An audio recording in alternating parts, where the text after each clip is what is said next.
Bonjour.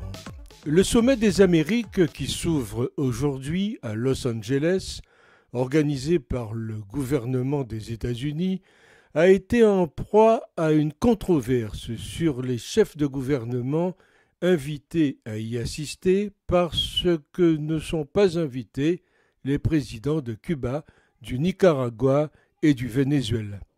Cela a conduit à des protestations de la part de certains gouvernements d'Amérique latine et des Caraïbes au motif que le sommet devait être inclusif et non exclusif.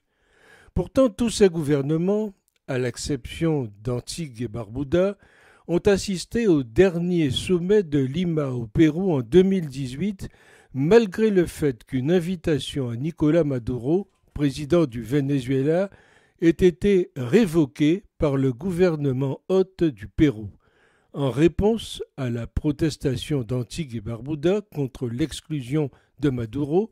Le gouvernement péruvien de l'époque avait déclaré qu'en tant qu'hôte, il avait le droit d'exclure qui il voulait. Il convient de noter pourtant que Cuba et le Nicaragua ont participé en ce sommet.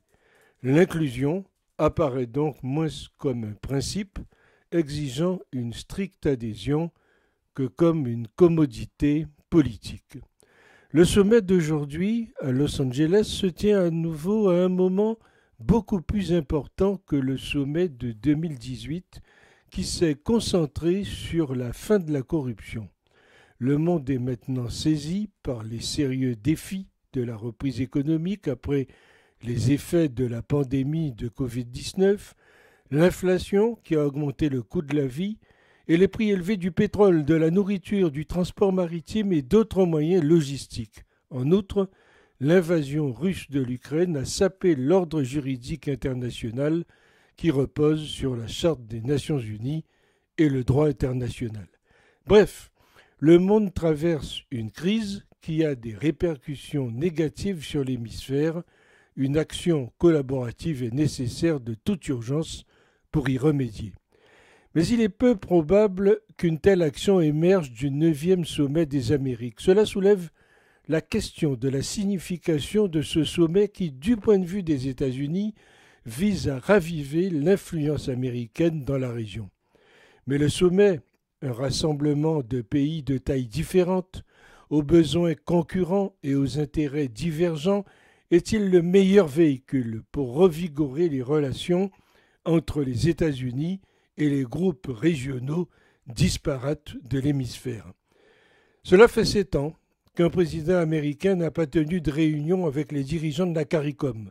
La dernière réunion a eu lieu entre le président Barack Obama et les dirigeants de la CARICOM en Jamaïque, c'était en avril 2015. Une bonne façon peut-être de commencer la formulation et la mise en œuvre d'une politique des Caraïbes serait une première réunion des dirigeants de Biden et des Caraïbes, précédée de groupes de travail, de représentants qui pourraient façonner un ordre du jour significatif pour la discussion, car ce dont le CARICOM a besoin, c'est de toute l'attention du président Biden. Le sommet des Amériques est-il l'endroit pour cela? Personne ne le pense.